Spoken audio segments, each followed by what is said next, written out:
कर देगा। भारत बहुत ही तेजी से अपना रक्षा क्षेत्र में कदम बढ़ा रहा है। जय हिंद। देखिए, भारत जो है वो दोनों ओर से दुश्मनों से घिरा हुआ है, एक और पाकिस्तान और एक और चाइना। चाइना जो है वो हमारे ऊपर हमेशा निगरानी रख रहा है, उसके पास सर्विलांस के लिए बहुत बड़े बड़े शिप हैं। अभी नेवी के सर्विलांस में वो पूरे वर्ल्ड में सबसे आगे चल रहा है। अब वो यहाँ हमारी जो हिंद महासागर है, तो चाइना इस हिंद महासागर में भी अपने पांव पसार रहा है। अब चाइना के पास भी बैलिस्टिक मिसाइल है, पाकिस्तान के पास भी है।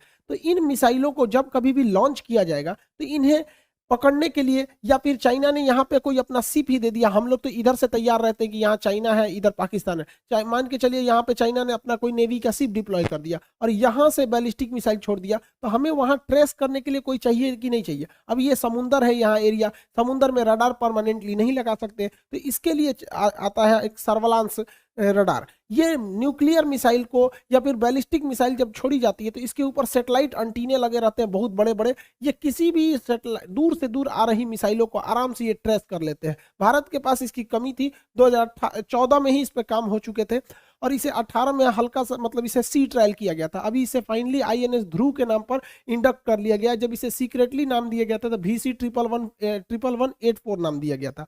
इसे इंडियन नेवी ने डिजाइन किया है। खास करके इसका जो मकसद है वो सर्विलांस का काम है और हाई लेवल का, जो 2000 किलोमीटर ज्यादा आगे तक सर्विलांस कर सके। ये बहुत बड़ा शिप है, 15,000 टन का इसका डिस्प्लेसमेंट है और ये पानी में इसकी स्पीड लगभग 40 किलोमीटर प्रति घंटे रहने वाली है इस भारी भरकम शिप की। इस शिप की खासियत 75 मीटर लंबा है और 22 मीटर चौड़ा है। इस पे एक टाइम पे 300 क्रू मेंबर रह सकते हैं। सबसे खतरनाक बात है इसका रडार सिस्टम। इसका रडार जो है वो 360 डिग्री घूम सकता है और इसके रडार में एक और खासियत है कि ये इसका रडार एक सिंगल रडार ना बनके बल्कि छोटे छोटे रडार के ग्रुप बना हुआ है, जिसे TR मॉड्यूल कहते हैं। ये आप देख रहे हैं तो इसका हर एक छोटा छोटा छोटा छोटा हिस्सा है वो अपने आप में एक स्वतंत्र रडार है। इसकी कुल संख्या 6400 है। तो 6400 TR मॉड्यूल है, वो 6400 वेव छोड़ेंगे। इससे फायदा ये होता है कि मल्टीपल टारगेट पे हम लोग फोकस कर सकते हैं। जैसे मान के चलिए यहाँ से 2 टारगेट आ रहा है तो 6400 में से मान के चलिए 100 TR मॉड्यूल डायरेक्ट इस पर फोकस रखेगा, 100 इस पर फोकस रखेगा, तो बाकी सब तो बचे रहेंगे ना, कुछ इस पे रख लेगा, कुछ इस पे रख लेगा।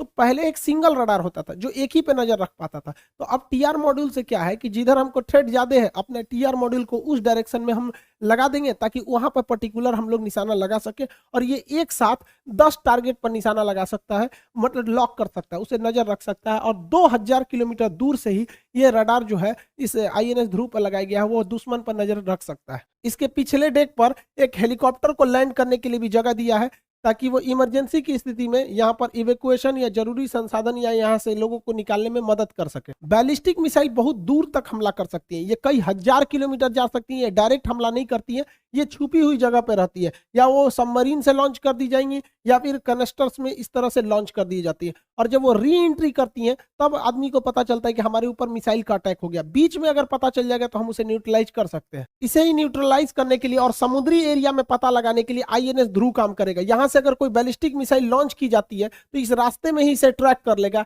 कि ये किस स्पीड से जा रहा है और कहां तक ये जा सकता है और फर्दर इंफॉर्मेशन भेज देगा वो अपने दूसरे शिप पर या वहां जहां हमारा एयर डिफेंस लगा हुआ है, और वो एयर डिफेंस इसे बीच रास्ते में ही न्यूट्रलाइज कर देगा। भारत बहुत ही तेजी से अपना रक्षा क्षेत्र में कदम बढ़ा रहा है। इसी को देखे होंगे तो भारत का जो डिफेंस बजट था इस बार, तो उसमें हम लोगों ने अपने डिफेंस इंपोर्ट में जो आयात करते हैं उसमें लगभग 33% की गिरावट देखे है।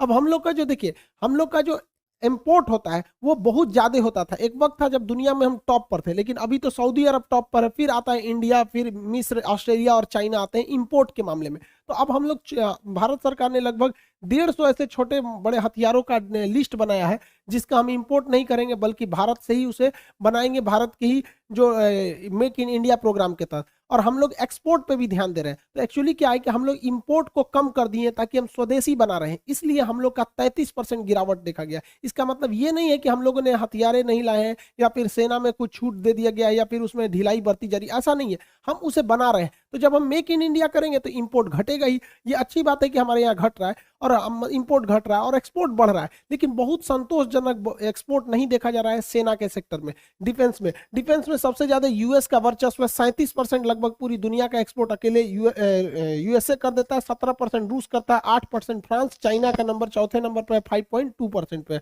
इंडिया 0.2% है। हालांकि इंडिया का बहुत पीछे है। और आज की जो लड़ाई होगी वो मेनली मिसाइलों और क्रूज मिसाइल और इस पे डिपेंड करेगी ड्रोन पर। ड्रोन के टेक्नोलॉजी में भारत बहुत ही पीछे है। हालांकि क्रूज मिसाइल के टेक्नोलॉजी में भारत बहुत आगे है। आपको बताए भी थे, हम लोगों ने फिलीपीन को एक्सपोर्ट करना चालू भी कर दिया है। भारत अभी मुख्य रूप से बड़े जो एडवांस लेवल के चीजें हैं उन्हीं का आयात कर रहा है। जैसे में राफाल हो गया, S-400 हो गया, चिनूक हेलीकॉप्टर हो गए, इस तरह के कुछ हल्के हेविटजर ये सब हो गए, एयर डिफेंस, इसी सब चीजों का भारत आयात कर रहा है, जिसकी टेक्नोलॉजी भारत के पास अभी उतनी अच्छी नहीं है और उसकी सख्त जरूरत है। जबकि अगर देखेंगे भारत को निर्यात करने के लिए तो भारत ने बहुत सारे छोटे छोटे देशों को निर्यात करना चालू कर दिया है। चाहे वो अफ्रीका के देश हो, हमारे पड़ोसी देश हो, उन लोग को निर्यात करना चालू कर दिया। चाहे वो अभी देखेंगे मेक इन इंडिया के तहत ही हम लोगों ने अपना हेलीकॉप्टर, अपना तेजस जहाज, फिर एयरक्राफ्ट कैरियर तक बना दिए। तो इन सब छोटे छोटे हथियारों को भारत बहुत ज्यादा एक्सपोर्ट कर रहा है। इससे भारत में रोजगार भी बढ़ेगा और भारत को एक्सपोर्ट भी बनेगा। देखिए, ऐसा नहीं है कि एक मेन रोजगार के लिए जितना हथियार हम बनाएंगे ना, तो उसके बाद हमें उससे कुछ सीख मिलेगी, तो हमारी टेक्नोलॉजी खुद एडवांस होगी। अब हम बनाएंगे ही नहीं, सोचेंगे कि एक ही बार हम राफेल बनाएंगे, तो ऐसा नहीं है। देखिए, हम जब दीवार पे कांटी ठोकते हैं तो एक बार हथौड़ी मारते हैं तो कांटी नहीं जाता है, लगभग 8-10 बार मारना पड़ता है। तो इसका मतलब ये नहीं कि जो पहली, दूसरी, तीसरी बार आप हथौड़ी मारे थे उसका कोई वैल्यू नहीं है, उसका भी बराबर वैल्यू है उसमें यहाँ पे। लेकिन फाइनली सफलता अंतिम में मिलती है। तो फ्रांस ने जो राफेल बना लिया है, फर्स्ट टाइम में राफेल नहीं बना लिया था, उसकी भी बहुत सारी टेक्नोलॉजी फेल हुई थी।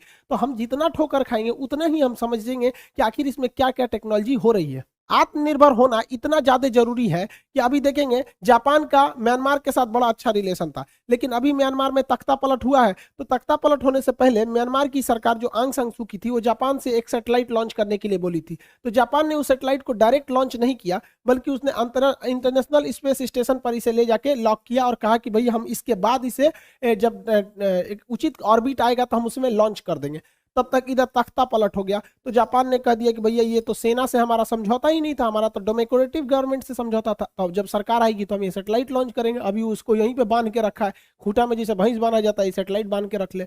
तो हम लोग तो अंतरिक्ष के मामले में आत्मनिर्भर है। तो ये बहुत भारत के लिए भी अच्छा है कि भाई भारत बहुत ज्यादा सैटेलाइट को भी इजिली लॉन्च कर सकता है। तो आप देख सकते हैं कितना ज्यादा जरूरत होती है आत्मनिर्भर बनने की, वरना युद्ध या विकट परिस्थिति के समय में कोई भी देश मना कर देगा। जैसे मान के चलिए हमारा फ्रांस से अगर रिलेशन खराब हो जाता है तो क्या वो राफाल का पार्ट पुर्जा देगा? उसमें कोई सेंसर, रडार कुछ भी बिगड़ गया नहीं देता है। खैर हमारा रिलेशन अच्छा है, लेकिन अगर खुद से बनाते तो ज्यादा बेटर रहता। अभी भारत के लिए बहुत अच्छी खबर है कि भारतीय नेवी ने अपना अंडरग्राउंड सबमरीन को रखने का व्यवस्था कर लिया है। ये आंध्र प्रदेश के विशाखापट्टनम के पास किया गया है। इस व्यवस्था के तहत जमीन के अंदर पहाड़ों को खोद कर एक गुफा बनाया जाएगा, उसमें इस पनडुब्बी को लेकर चले जाएंगे, तो पता ही नहीं चलेगा हमारी पनडुब्बी कहाँ है। तो इसके बारे में हम चर्चा करेंगे, क्योंकि भारत सरकार ने जब देखा था हमारी नेवी ने कि चीन की पनडुब्बी ऐसे इमेज में देखेंगे तो ऐसे आ रही है और अंदर कहीं घुस जाएगी, इसके अंदर बेस बनाया था, तो भारत सरकार को भी लगा था कि हमें भी बनाना चाहिए। तो नेक्स्ट वीडियो में हम आपको बताएंगे कि किस तरह से ये अंडरग्राउंड बेस काम करते हैं और इसका क्या फायदा और क्या नुकसान हो सकता है, और अगर इसके ऊपर ही एटमिक हमला हो जाए तो फिर ये कैसे सुरक्षित बच सकते हैं।